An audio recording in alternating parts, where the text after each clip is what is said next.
Fala pessoal, aqui é o Herbert Almeida e nesse vídeo nós vamos falar um pouquinho sobre a medida provisória 926 de 2020, MP, que acabou de ser editada e que fala sobre a situação emergencial do coronavírus. O ponto interessante para a gente aqui do direito administrativo é que a MP 926 trata de algumas regras específicas de dispensa de licitação em caráter emergencial, fala também sobre algumas questões sobre o pregão, e também fala sobre a questão da alteração unilateral do objeto de uma licitação pública. Só que eu preciso trazer para vocês aqui algumas informações. A principal informação daqui é que a MP 926 ela não altera a lei de licitações, né? Não faz nenhuma alteração na lei 8666 e também não altera a lei 10520. Qual que é a grande importância disso? Como ela não altera essas duas leis, essa MP 926 dificilmente será objeto de uma questão de prova. Então, a partir dessa primeira informação que eu trago para vocês, eu trago também outras informações, né? Primeiro, a MP 926 é uma norma que tem um destino, né, uma finalidade temporária. Ela só se destina a atender a situação do coronavírus. Então, assim que acabar a situação emergencial, a tendência é que as disposições da MP 926 acabem perdendo a sua eficácia. Outro ponto, isso aqui eu já venho falando várias vezes para vocês. Pessoal, o concurseiro tem que perder o hábito de se desesperar, né? Quando você começa a estudar, você é treinado a ouvir aquela história de que a banca adora cobrar novidade. Olha, as bancas gostam de novidade, mas nem tanto assim. Tá? A banca, quando a gente fala de novidade, normalmente nós estamos falando de uma novidade de 6 meses a 1 ano depois de surgir essa novidade. Então não é tão desesperador assim estudar assuntos novos. Por que eu estou falando isso para vocês? Primeiro, porque eu já falei que ela não alterou a lei de licitações e a lei do pregão. Segundo, porque ela é apenas uma medida provisória. Então ela corre o risco de, durante a sua tramitação, perder a sua validade, né, ou alterar substancialmente seu conteúdo. E nós observamos isso, eu diria que com boa parte, para não dizer a maioria, das últimas medidas provisórias que foram editadas. Então vai com calma, não se desespere nesse momento, né? Nós estamos passando por um momento de cautela. Agora falando efetivamente da medida provisória 926. Olha só, eu vou trazer aqui a minha cola, né, para trazer aqui para vocês alguns pontos. A primeira coisa que ela faz é instituir uma dispensa de licitação para os bens e serviços, inclusive serviços de engenharia. É uma dispensa de licitação específica para atender a situação do coronavírus. Aí muita gente vai me perguntar, professor, mas a lei de licitações já tem uma hipótese de dispensa de licitação para esse tipo de situação emergencial, para esse tipo de situação calamitosa, quando você tiver uma urgência de atendimento? Sim, a lei de licitações já prevê uma hipótese de dispensa nesse sentido. Só que a MP 926 ela traz alguns critérios específicos para essa dispensa. Então, assim, ela é bem semelhante ao caso da lei de licitações, mas com algumas especificidades, né? Ela é um pouquinho mais flexível do que a disposição que já tem na lei de licitações. Essa é a primeira informação. Segunda informação é que a MP 926 ela permite a contratação de empresa que tenha sido declarada inidônea ou que esteja com direito de licitar e de contratar com o poder público suspenso, desde que ela seja a única capaz de fornecer esse tipo de objeto, né?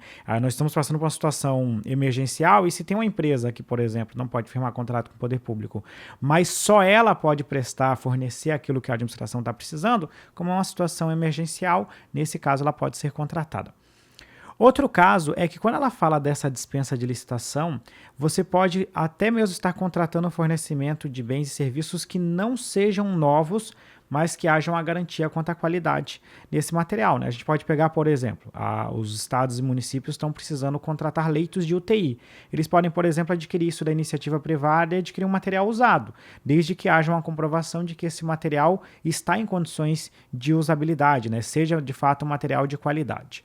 Outra informação que ela coloca é que você não vai precisar elaborar aqueles estudos preliminares quando se tratar de aquisição de bens e de serviços comuns, né? Porque você sabe que na lei de licitações e na lei do pregão você tem uma série de burocracia para efetuar algumas contratações. Então aqui aqueles estudos preliminares você não precisa ter. Até porque a MP 926 ela traz uma série de situações que elas passam a ser presumidas, né? É inegável que a situação que nós estamos vivendo hoje é uma situação de calamidade pública, inclusive decretada pelo Congresso Nacional e por vários estados e municípios. Então você presume uma série de situações e aí não precisa ficar o gestor comprovando cada um desses casos. Por isso que os estudos preliminares eles ficam dispensados. Outra coisa que fala a MP 926 é do termo de referência e do projeto básico simplificados. Isso é um entendimento que a jurisprudência já aceitava, né?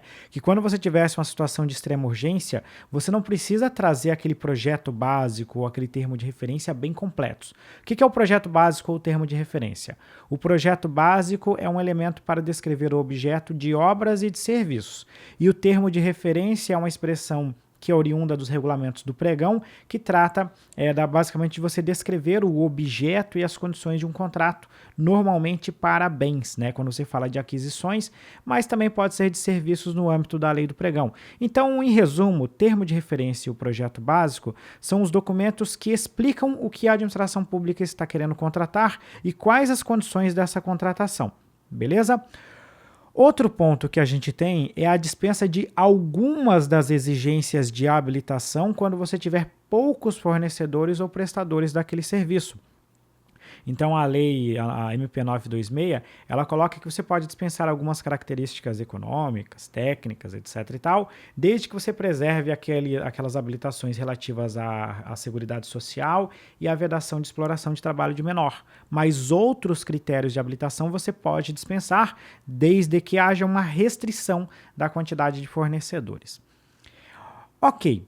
Agora vem um ponto interessante. Até aqui, basicamente, eu estava falando de alguns casos mais ligados a algumas dispensas, em que pese algumas coisas que eu tenha dito aqui já sejam até para licitações propriamente ditas. Mas um ponto bastante interessante é que ela reduz pela metade os prazos do procedimento do pregão. Presta atenção no que eu estou te falando. Não sai por aí depois colocando lá no seu material que agora o prazo entre a divulgação e a audiência pública no pregão é de 4 dias úteis, né, que seria a redução pela metade. Não é isso que eu estou dizendo. Eu estou dizendo que nas licitações relativas à situação do coronavírus, né, por exemplo, vai adquirir algum medicamento que precisa para combater o coronavírus, né, vai adquirir máscaras N95 ou de melhor qualidade. Nesse tipo de situação, que você vai fazer a aquisição de um bem de serviço comum, o pregão, para esse caso, você diminui os prazos pela metade. Mas todos os demais pregões, a lei do pregão, a regulamentação do pregão, continua com aqueles prazos que você já aprendeu nas nossas aulas, que você já estudou por aí. Então, é somente nessas licitações é que o prazo se reduz pela metade. Então, por exemplo, num pregão para aquisição de bens e serviços comuns necessários à situação do coronavírus, o prazo de divulgação, ao invés de 8 dias úteis, é de 4 dias úteis. Entre outros prazos, também são todos restringidos à metade. Quando você interpor algum recurso relativo ao pregão nesse tipo de situação, esse recurso terá um efeito apenas devolutivo. O que isso quer dizer? A administração pode prosseguir com a contratação, mesmo que esteja pendente de apreciar um recurso. O recurso não para o processo licitatório. A administração pode tocar o barco, né? Mais uma dos casos específicos da MP 926. Outro detalhe importante, os contratos relativos ao atendimento da situação do coronavírus, eles vão ter um prazo de duração de até 6 meses, prorrogáveis por sucessivos períodos enquanto perdurar a situação do coronavírus. O que muda em relação à lei de licitações? A lei de licitações prevê um prazo de 180 dias, contínuos e ininterruptos, a contar da ocorrência da situação emergencial. Ou seja, a lei de licitações não permite prorrogação nem interrupção desse contrato. Já a MP 926, para os casos do coronavírus, ela permite as prorrogações sucessivas do contrato. Se, por exemplo, Deus nos livre de uma situação dessa. Mas se, por exemplo, a situação perdurasse por 2 anos, né, você poderia de 6 em 6 meses ir prorrogando os contratos para atender a essa situação do coronavírus. Então é nisso que ela é bem diferente, ou tem um caso específico em relação àquela dispensa emergencial da lei de licitações. Na dispensa da lei de licitações, 180 dias. Lá, a jurisprudência, lá na lei de licitações, eu não quero discutir muito isso com vocês, porque isso não cai em prova e só vai te prejudicar. Mas, na prática, você não tinha prorrogações, mas até poderia firmar novos contratos se as situações emergenciais perdurassem, né? Então, aqui não fica tão diferente, mas fica bem claro isso na legislação, que de 6 em 6 meses você pode efetivamente prorrogar os contratos decorrentes dessa situação enquanto perdurar essa situação de calamidade pública. E, por fim, a alteração unilateral do contrato, para mais e para menos, que na lei de licitações, como regra, é de 25%, né? Só no caso de reforma de edifício de equipamento que o para mais é de 50%, aqui nos contratos emergenciais da MP 926, você tem uma alteração para mais ou para menos de 50% desde que previsto no contrato. Então, para qualquer caso, 50%, tanto para mais quanto para menos.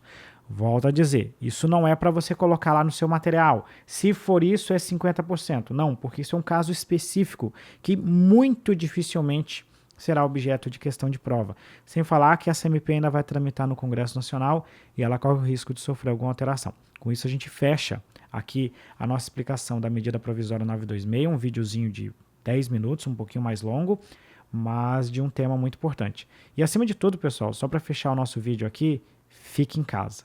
Ficar em casa é fundamental para a gente poder passar dessa situação o quanto antes. Um grande abraço para vocês, não esqueça de deixar o curtir e o comentário sobre o que você achou desse vídeo. Um abração.